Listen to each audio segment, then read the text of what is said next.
Good morning, everybody. It's about 5:15 in the morning. I thought I'd do this early, so I'm extra cranky.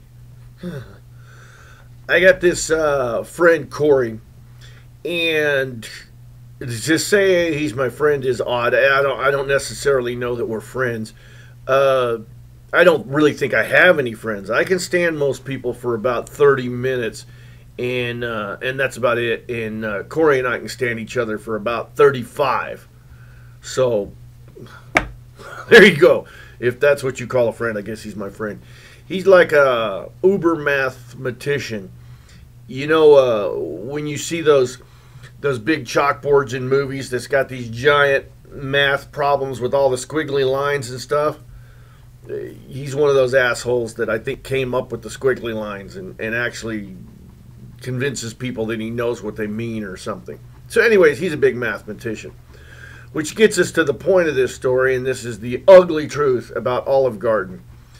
Now, first off, I don't really have a problem with Olive Garden. It's not my thing. The food is very, very good. But to me, Olive Garden is the stuff that you have next to food. It's like, okay, that was a nice bowl of noodles. Now, where's the other stuff? Where's the meat? I can go to Olive Garden and eat, and I get full, but I don't really feel satisfied.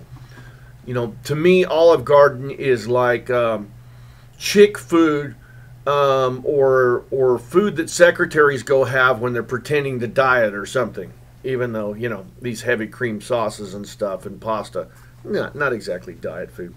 Or I'll just have a little soup and salad. That's all for me. So I'm not a big fan. I don't have a problem with it. I like to, if they take and drop a huge sausage in the middle of food or something, that's fine. But every time I go in there and get something, it's like there's meat shavings in there, or they meat teasings is what's in the food. So I'm not a big fan, and that's a personal thing. So once again, I'm sure that they're a 10-star restaurant or whatever if you like pasta. And that's the whole deal is the pasta thing. Is come in and we'll boil something for you. That just doesn't sound that good, does it? And as a side note, how did we end up with a word that means to cook something by putting it in hot water and also a nasty pussy abscess? How did we get that to boil? We should have come up with a different word for that.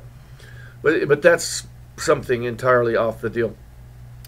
At issue here is the marketing geniuses at Olive Garden and what they call their infinite pasta bowl.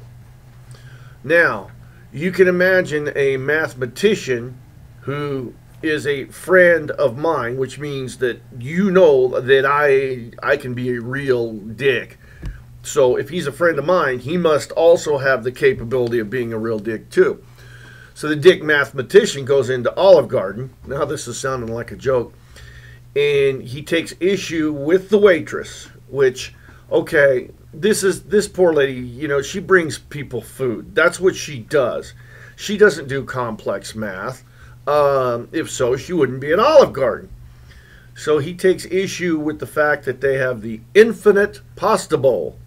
So he's trying to question this girl on how much is in the infinite pasta bowl, because of course he's a mathematician and he'd like to know how much infinity is. Now, I personally, at this point, when he's telling me this story, I say, well, it's 3.29. You get 3 bowls, and then they bring you smaller consecutive bowls, 2.9. And it wasn't until the next day that I realized I was discussing pi, which goes on for infinite amounts of digits, but really has nothing to do with infinity. So that's the level of my intelligence. So he's discussing this with the waitress, and letting her know that there is no way to do an infinite pasta bowl. At some point, the Olive Garden has to close, or there's only so many supplies, or there's only so many wheat fields or flour fields growing flour. I don't. Or there's only so much supplies that you cannot have an infinite pasta bowl. He goes, but evidently Olive Garden knows the answer to infinity. So, the whole deal is he's just dicking with this waitress or whatever. And he said, next time I've got a math problem involving the number infinity, I'll come to Olive Garden for an answer. And I asked him, how many bowls of pasta did you have? And he said, one. I said, well, obviously, that is the answer to infinity. One. You had one bowl of pasta. I'm sure the whole time the waitress was just thinking, I hope this mathematician Dick can calculate a tip correctly. So, there you go. That's the ugly truth about Olive Garden. There's no such thing as an infinite bowl of pasta.